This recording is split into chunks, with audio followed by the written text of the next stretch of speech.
Dhaka metropolitan পুলিশের যে ordinance রয়েছে সেই অর্ডিন্যান্স অনুসারে ঢাকা মহানগর এলাকায় যদি কেউ কোনো রাজনৈতিক সভা সমাবেশ করতে চায়, অবশ্যই আমাদের সম্মানিত পুলিশ কমিশনার স্যারের পক্ষ থেকে সেখানে অনুমতি নেওয়াটা আইনগতভাবে বাধ্যতামূলক। আমরা মনে করি আমরা আপনার যে আমরা চেয়েছি, মানে আমরা দাঁড়িয়েছি তাদেরকে, এখানে চাওয়ার কিছু নেই, অনুমতি চাওয়ার কিছু নেই, এখানে শুধু পরিষ্কার অবগত করতে হয়, সে অবগত আমরা করেছি। আর তাদের দায়িত্ব, তারা এখানে কিভাবে কি করবে না করে আপনি কথা তো শুনে না, কানে তুলা দিচ্ছে সরকার, তুলা দিচ্ছে। তোমার উপর আল্লাহ গজব নির্ধারিত ভাবে আসছে। সে মহান আল্লাহ রাব্বুল আলামিনের কলকে তোমার নামে কেস দায়ের করে দিল। 27 থেকে চোখে ঘুম থাকবে না, প্রয়োজনে নির্ঘুম রাত কাটাতে হবে। আসসালামু আলাইকুম, আমি আপনাদের কাছে দেখাবো আগামী 28 অক্টোবরে মহাসমাবেশের অনুমতি দেওয়া হচ্ছে না। কিন্তু কোন দলকে 28 অক্টোবরে মহাসমাবেশের অনুমতি দেওয়া হচ্ছে না, আপনারা এই ভিডিওটি দেখলে বুঝতে পারবেন। আর এইদিকে উবায়দুল কাদের স্যার বললেন 27 তারিখ থেকে চোখে ঘুম থাকবে না, প্রয়োজনে নির্ঘুম রাত কাটাতে হবে। তো আজকের ভিডিওগুলো অত্যন্ত গুরুত্বপূর্ণ। আমি আশা করবো যে আপনারা এই সম্পূর্ণ ভিডিওটি দেখবেন, আর এই সম্পূর্ণ ভিডিওটি দেখলেই বিস্তারিত জানতে পারবেন। আর এই ভিডিওগুলো দেখানোর আগে আপনাদের কাছে আমার ছোট্ট একটি রিকোয়েস্ট, আপনারা যদি চ্যানেলে নতুন হয়ে থাকেন তাহলে নতুন আপডেট নিউজ সবার আগে পেতে আমার এই চ্যানেলটি সাবস্ক্রাইব করে আমার সাথেই থাকুন। আর এখন চলুন আমরা প্রথমে দেখে আসি 28 অক্টোবর কোন দলকে মহাসমাবেশের অনুমতি দেওয়া হচ্ছে না সেই ভিডিওটি। জামাত ইসলামের পক্ষ থেকে 28 তারিখ রাজধানীর শাপলা চত্বরে সমাবেশ করার অনুমতি চেয়েছে এবং তারা সমাবেশ করতে চেয়েছে। জামাত ইসলামকে ডিএমপি থেকে কি কোনো অনুমোদন দেওয়া হবে কিনা? জামাত ইসলামের পক্ষ থেকে একটি সমাবেশের আবেদন আমাদের এই অফিসে কমিশনার স্যার বরাবর তারা দাখিল করেছে। এখন পর্যন্ত যতটুকু জানি, জামাত ইসলামীকে সমাবেশের অনুমতি দেওয়ার কোনো প্রশ্নই ওঠে না। কারণ জামাত ইসলামী একটি স্বাধীনতা বিরোধী দল এবং জামাত ইসলামী নির্বাচন কমিশন জামাত ইসলামীর নিবন্ধন বাতিল করেছে। সো জামাত ইসলামীকে সভা সমাবেশের অনুমতি দেওয়ার কোনো সুযোগ নেই। জামাত ইসলাম বলছে সমাবেশের আবেদন করেছে, যদি আবেদনের অনুমতি না পায় তারপরেও তারা সমাবেশ করবে, যেভাবেই হোক তারা সমাবেশ করতে চায়।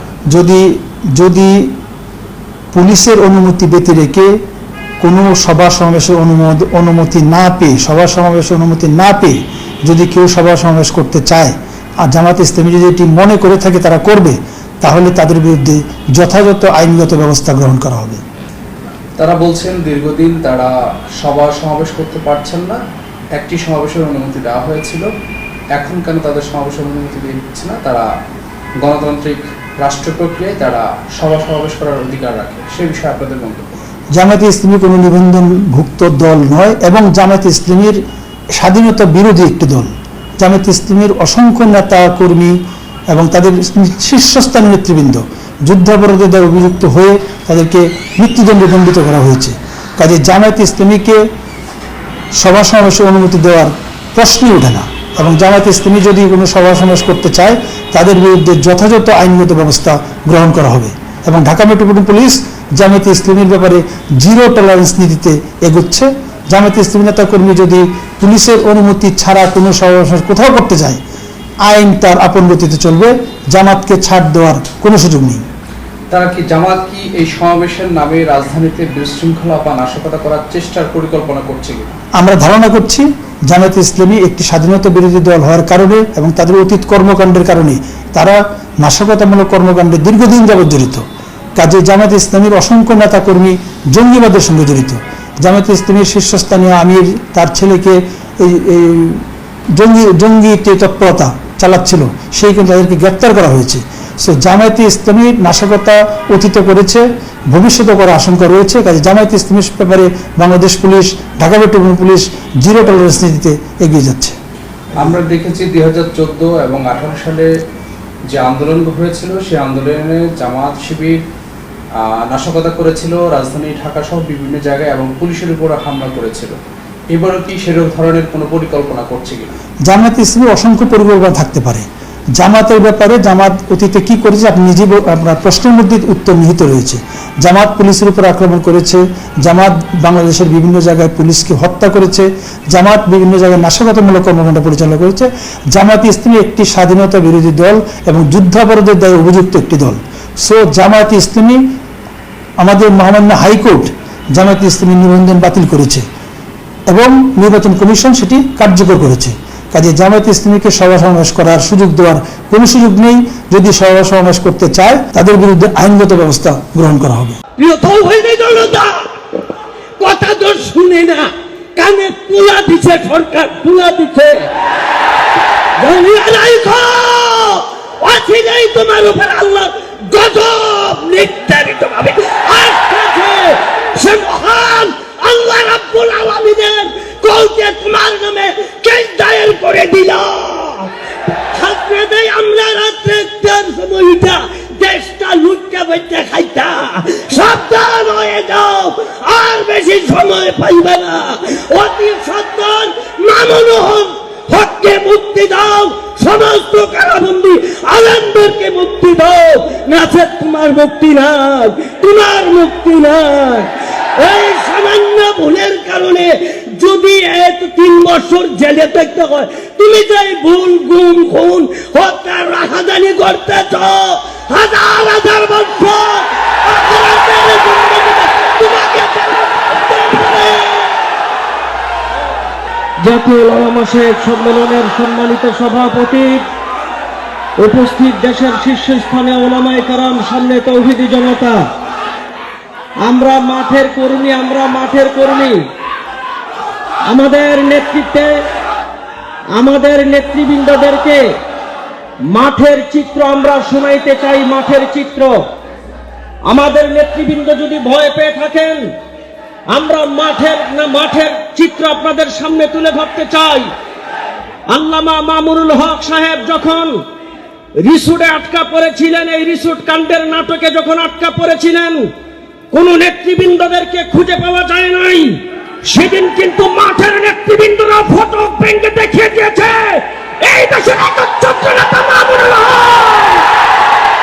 আপনারা যদি আমাদেরকে দিক নির্দেশনা দিতে ভুল করেন, এই মাঠের কর্মীরা আবারও জেলের তালা ভেঙে মামুনুল হককে মুক্ত করবে। কিসের নির্বাচন শুনতে চাই না, আমাদের নেতাকে খোলা আকাশে মুক্ত চাই। نحمده ونصلي على رسوله الكريم أما بعد فأعوذ بالله من الشيطان الرجيم بسم الله الرحمن الرحيم واعتصموا بحبل الله جميعا ولا تفرقوا صدق الله العظيم। হেফাজতে ইসলাম বাংলাদেশের উদ্যোগে জাতীয় উলামা মাশায়েখ সম্মেলনের সম্মানিত সভাপতি, প্রধান অতিথি ও জাতীয় নেতৃবৃন্দ, সম্মানিত উপস্থিতি, বিষয় একটি। ওই বিষয়কে স্মরণ করিয়ে দেওয়ার আগে আমি আল্লামা নূর হোসেন কাসিমি রহমতুল্লাহি আলাইহির একটি প্রবাদ আপনাদেরকে স্মরণ করে দিতে চাই। তিনি আমাদের মিটিংয়ে বলেছিলেন, হেফাজতের মিটিংয়ে, যে দিনের কাজ করতে হলে 2 ধরনের চিন্তা করতে হবে, হয় হইতে হবে ফেদাই, তা না হইলে হইতে হবে হালওয়াই। আমি মনে করি হেফাজতের বর্তমান নেতৃবৃন্দ যারা আমাদের মঞ্চে রয়েছেন, এরা নিঃসন্দেহে ফেদাই। এরা যদি আগামী দিনে হেফাজতের নেতৃত্বকে প্রতিষ্ঠা করার জন্য, উলামায়ে কেরামের মুক্তির জন্য, দেশের স্বাধীনতার জন্য যদি আবার সংগ্রামের ডাক দেয়, কারা কারা প্রস্তুত মুষ্টিবদ্ধ হাত দেখাইতে চায়? 27 থেকে চোখে ঘুম থাকবে না, প্রয়োজনে নির্ঘুম রাত কাটাতে হবে। সতর্ক পাহারায় থাকতে হবে। যেখানে আমার অস্তিত্বের প্রশ্ন, সেখানে ঘুম দিয়ে কি করব? 71-এর মুক্তিযুদ্ধের মতো চেতনা নিয়ে আমাদের এবার মাঠে থাকতে হবে। আমার ভিক্টরি, আমার বিজয় যে কোনো মূল্যে আমি সংহত করব। বারে বারে এ অপশক্তির মোকাবেলা করব না, এদেরকে চিরতরে পরাজিত করতে হবে।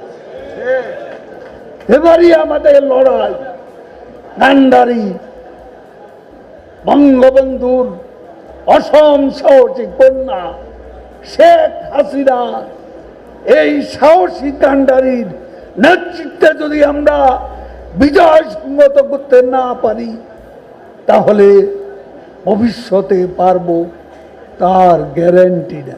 সমাবেশকে কেন্দ্র করে রাজনৈতিক দলগুলো ঢাকা মেট্রোপলিটন পুলিশ বরাবর চিঠিও দিয়েছেন। তবে বিএনপি বলছে ভিন্ন কথা। সাফ জানিয়ে দিয়েছেন সমাবেশের জন্য অনুমতি নেওয়ার কোনো প্রয়োজন নেই। আমরা তো এরকম কোনো তাদের কাছ থেকে কোনো উত্তর পাইনি।